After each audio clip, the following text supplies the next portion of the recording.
things you want to share about mini lessons, things you know, things you wonder.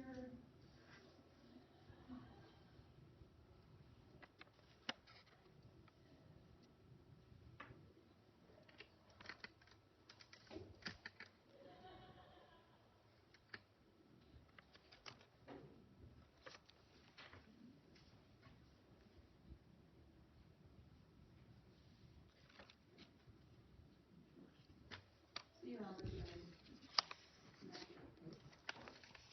When you are done, if you would trade your index card with people, and as you trade, you're welcome to introduce yourself.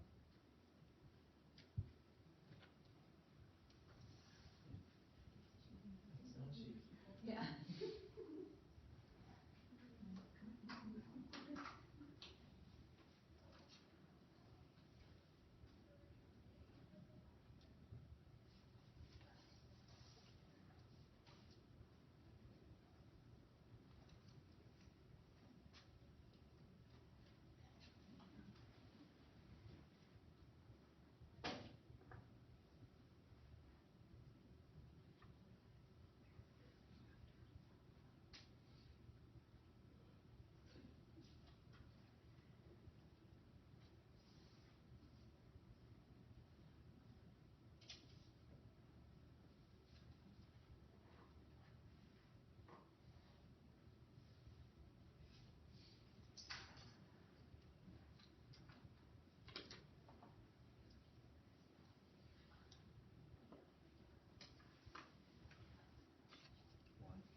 Okay. Sorry. It's okay. Should I take you? What if I get my own job? I'm great. That's not funny. Yeah. Okay. Right. Thanks. Violet, don't worry. Hey. Thanks, Brenda. Nice to meet you. Okay. No, this will be my last one. Me too. Yeah, no, you can do more than 3. Yeah. No. Look at the name tags. Hey, nice to meet you. All right. This is what I've done. I work as a professional law professional. Have you done that? No, probably not. So you should have someone else.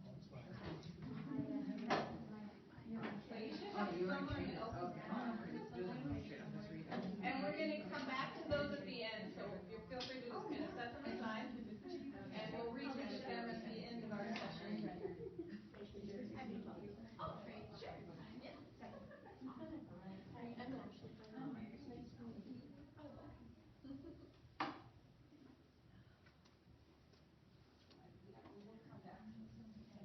And there's a method to that madness I'll share as well.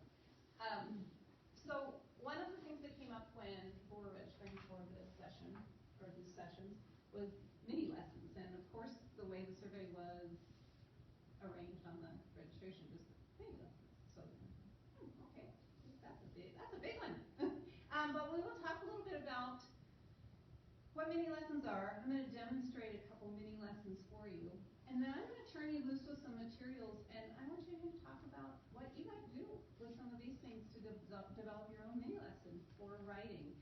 I'm going to, of course, focus on writing, but we all know mini lessons are just short bursts of explicit instruction, and they can be used in any format. In fact, math is hard, but I did even bring like a math book where you could even do some integration with a quick mini lesson, doing some writing and math. Writing mini lessons are part of the Writer's Workshop. If you use Writer's Workshop, it's one of the key ingredients. They go about 10, 15 minutes at the most, and it's really geared toward what your students' needs are in writing. So what you're noticing in the workshop, I'm going to do a quick mini lesson on that today, and then have students practice that as they engage in their writing. But if you don't do writing workshop, you can still do mini lessons. You can put them in anywhere that you feel the need. Just take a couple minutes and do some real quick explicit instruction on something. So one of the things that I was going to talk to you about today is the idea of persuasive writing and the power of word choice. So if I were working with some students and I was seeing that I was getting a lot of, this is cool, I like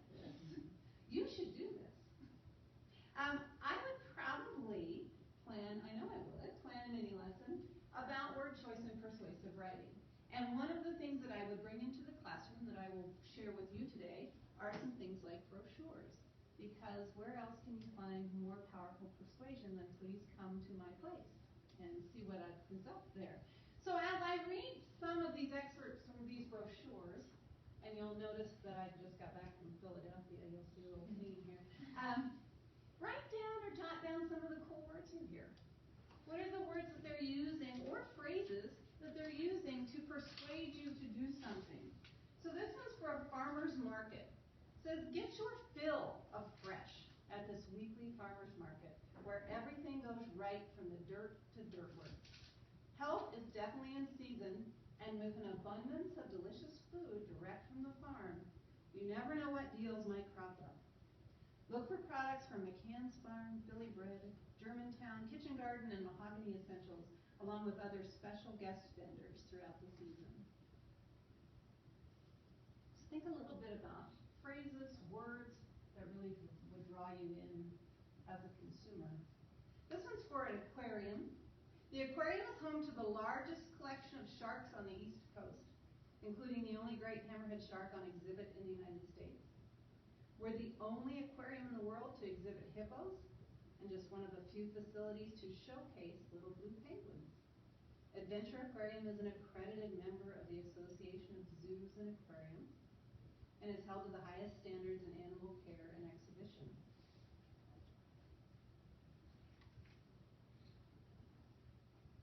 Another example from the Franklin Institute Science Museum. With close to 1 million visitors each year, the Franklin Institute is a national leader in fun, hands-on science learning for all ages. Explore 3 floors of interactive exhibits, see explosive live science shows, catch a film on Philadelphia's largest IMAX screen, visit the nation's 2nd oldest planetarium, and so much more! Exclamation mark. I'll share this one more. Because this one has great word choice. The Academy of Natural Sciences. Wander among massive skeletons in Dinosaur Hall. Discover a garden of fluttering butterflies. Come face to face with a yak, a moose, lions, tigers, monkeys, and other baffling beasts through our historic dioramas. With a constantly changing schedule of programs, workshops, and exhibits connecting to nature, the Academy comes quite naturally. Find a table partner, elbow partner, someone near you, and share some of the words and phrases you've heard that would be persuasive and might fit in a persuasive writing.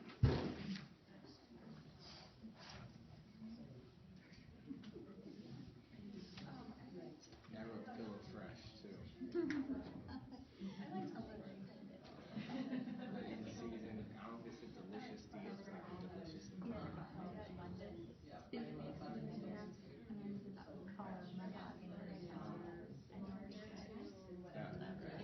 struck me as a good.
writing marathon, as we take some time for a whole group writing later, are there ways that you can incorporate this word choice? And especially if you're doing a persuasive argument, are there ways that you can use some of these phrases, some of these word choices? Is there a way that you can be creative with the words that you choose to sway your reader? And so that would be an example of one really quick mini lesson I would do in a classroom as far to think about word choice if we were doing persuasive writing. So it's one example.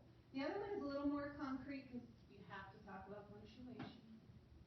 And using mentor text is always a great idea for a mini lesson. It's a quick down and dirty. So this one is the girls like spaghetti, why you can't manage without apostrophes.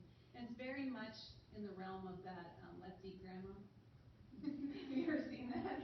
Commas save lives. Like let's eat grandma. Or let's eat grandma. Commas save lives. They do.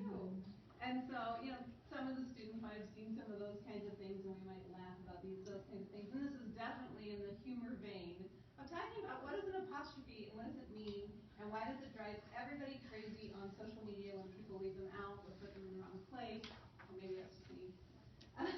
The girls like spaghetti. Lynn trusts.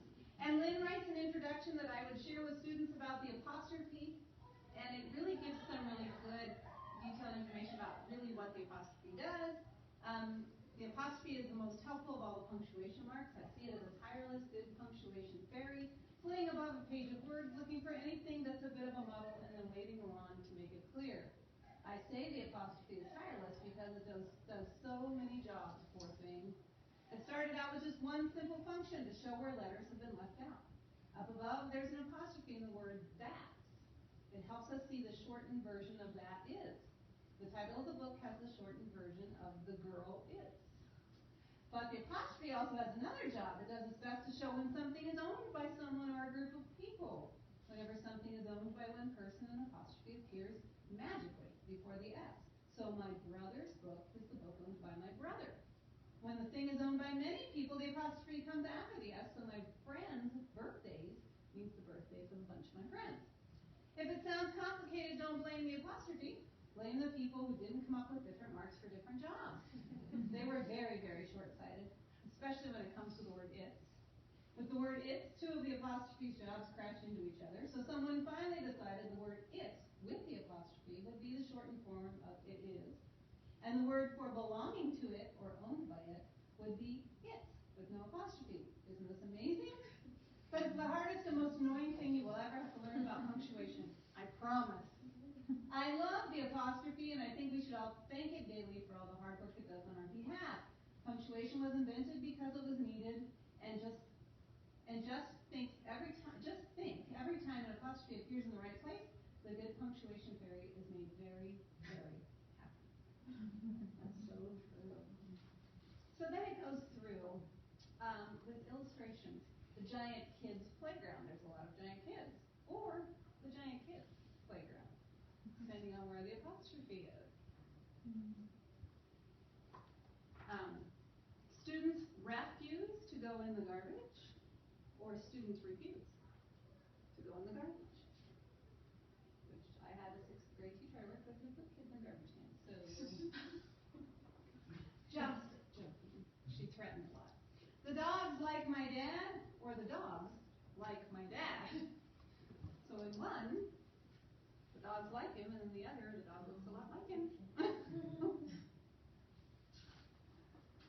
Ladies lounge, or ladies lounge.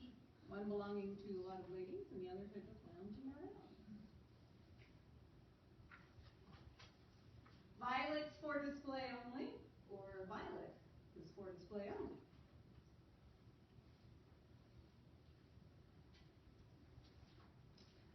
See the boy's bat,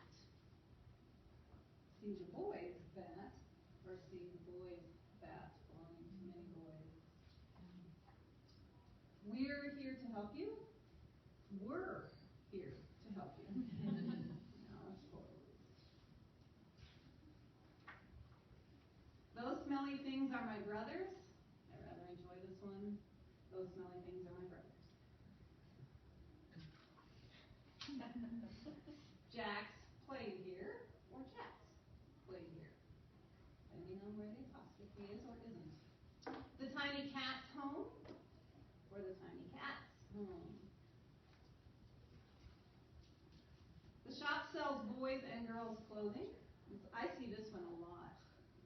The shop sells boys and girls clothing. See that with like baby sales. A lot in the paper it seems like. It's a baby sale or look, it's behind, or look, it's behind.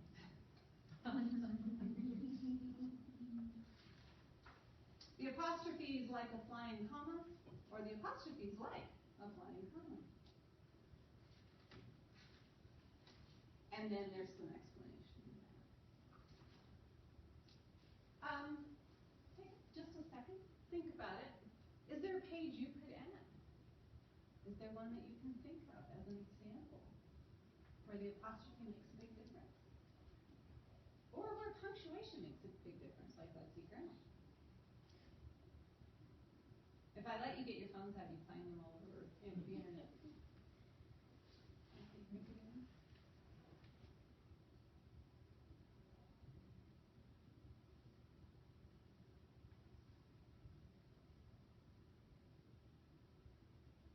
Keep thinking. If you think of one, share. We'll keep moving, but the one I think of the most is like the baby sale in the paper, like baby sale. Like, are you selling babies or are you selling baby items? Those kinds of things. But what I would do in a classroom then is I would challenge students to take some time to think, to explore. Are there other ones that we come up with? Any other ones that we can think of?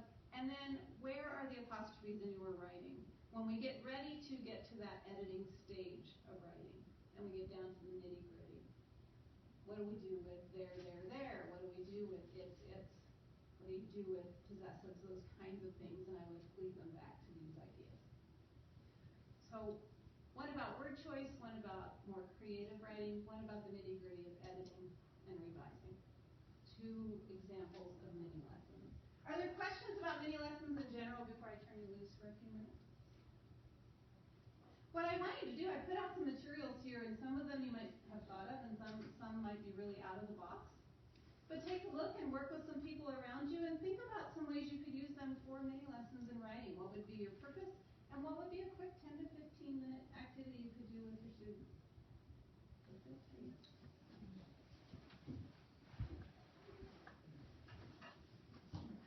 I could have that in there. There's got to be some people who just something like that.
story.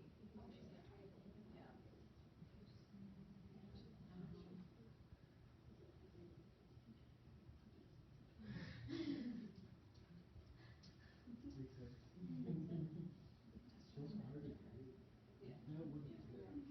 She did.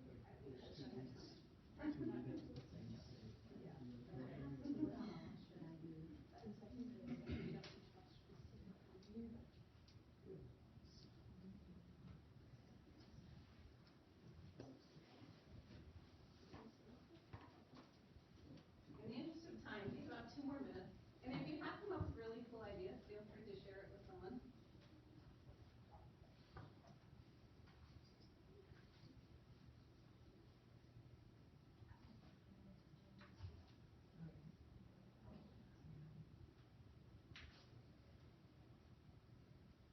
So Amy, this one, it's not one poem, it's like multiple poems. But if I would get it something like this, I would take one poem and live on board, something like that. But then how they structure the poems work is, one of the things that we might have to use in teaching students center the poem on page 5, center page 8 to know sort of diaphragm underneath the poem, not the end line. And that end line, that word is so strong. Even if you try to read your book. And so I think you something like the outlet story. How does he use the book in the strongest way that he can? Was I read a first like one whole poem like Minilessons. Yeah. I tried to do the same thing. But even looking at like it's like the weak inherent nothing, what lines stand out? Why is that line have such power? Yeah. Because there's a lot going on here with the color and that it's drawn and colored in, and then it's over the top of other poems. Yeah. I mean, you can do it like simultaneously. It's poetry, that's not meaning. So the idea of focusing on how does the poem end with really strong words, that way, that'd be amazing. All right. I was telling 25 minutes goes far too fast. And it wasn't even 25, I stole some. I was just trying to sneakily go fast. But I don't want to end without getting to your index card. One of the reasons that I had you trade with 3 people was twofold. You got to meet someone. And now you don't have your own card, so there's no risk in sharing it. It's not yours. You didn't write it. So, hey, share it. So would anyone like to share what they have on their index card as far as their questions, a wondering, something you do with Minilessons? Yeah, I have one. Are there any trainings or classes from Lucy Coughlin? I'm sure that there are, and I'm sure that there are a lot online too as well. She has a lot of resources, and she has her book sets, and yeah, so I'm sure that there's a lot out there. There is a video, there is more than one, I'm sure, but there is a video online of Lucy doing a mini lesson and Lucy doing some conferring that I've used in my classes with my pre-service teachers, so you can find those out there free as well. Who is she?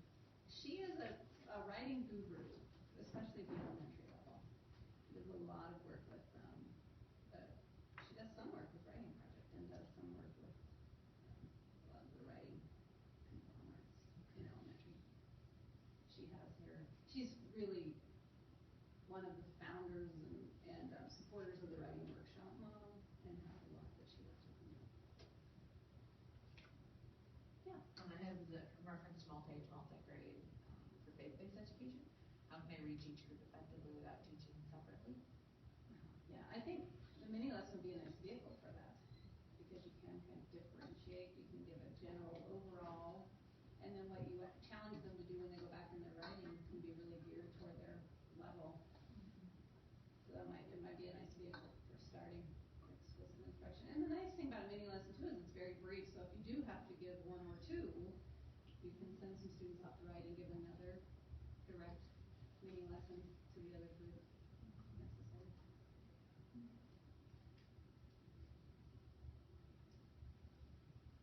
I like the focus on the reading.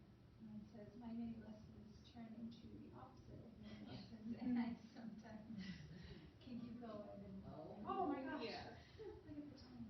Well, you think about like, oh man, we could do a lot with those worksheets. So I think that is really hit it, send them off to practice it. And that can, yeah, you can see where that would be really, I bought myself a timer for this year. yeah.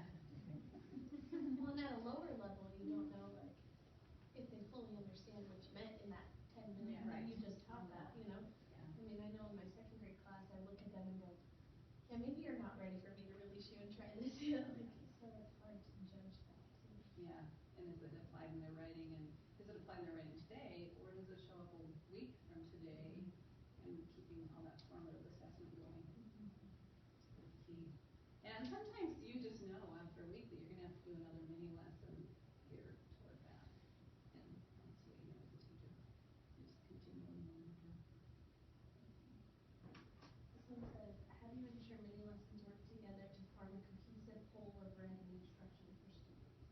I think that's probably getting, and I don't have all the answers either, if somebody wants to chime in. For me, that's getting to know your students and knowing what they need, and then thinking of that in the scheme of your writing. And if you do a workshop model, you can kind of pick and choose, like my mini lesson today is going to be this. But if you're trying to keep it cohesive, you just have to know that I'm going to try a mini lesson on apostrophes today, but I may have to come back and do another one in a week and kind of reinforce that.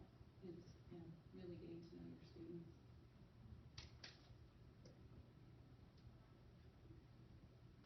Yeah, my question is somewhat what comes after the mini lesson. And I wrote, how do you transition from the mini lesson to the overall lesson?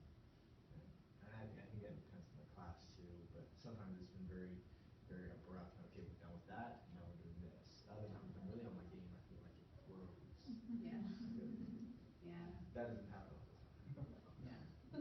I think planning the mini lesson too, I can plan that, you know, what next? And, you know, for me, it's always just kind of a challenge. Like, today I'm gonna look for that, some of those words or some of those phrases in the writing, or, you know, when we come to edit with your partner, let's look at those apostrophes, or, you know, something to just kind of tie it back to an action. But you're right, sometimes it's, well, like kind of like this session. Well, now we're moving on. Hope you got it. But the beautiful thing about a classroom is you can come back and revisit. And that's always good. Working with pre-service teachers, I always reassure them. It's not like a one-time thing. You'll see them after lunch. Yeah. If you need to do some more, you know to do some more. And we'll see them tomorrow. We need to do some more. And so that is the luxury. Although time. Time flies. Yeah.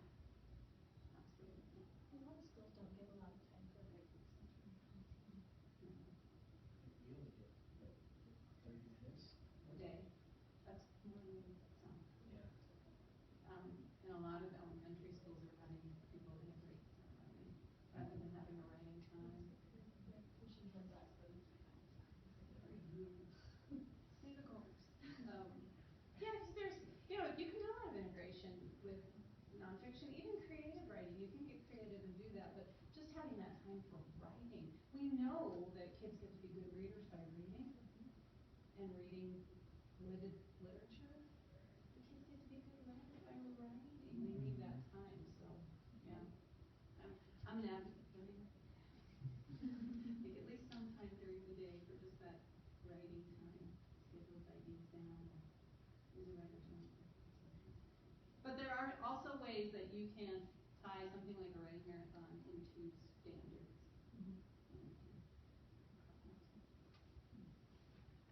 So I love many lesson format, fast paced, and they hit priority information. It fits well with brain goals. Yeah. I think definitely. Yeah. And I want to try and revisit many lesson information later in lesson time frame.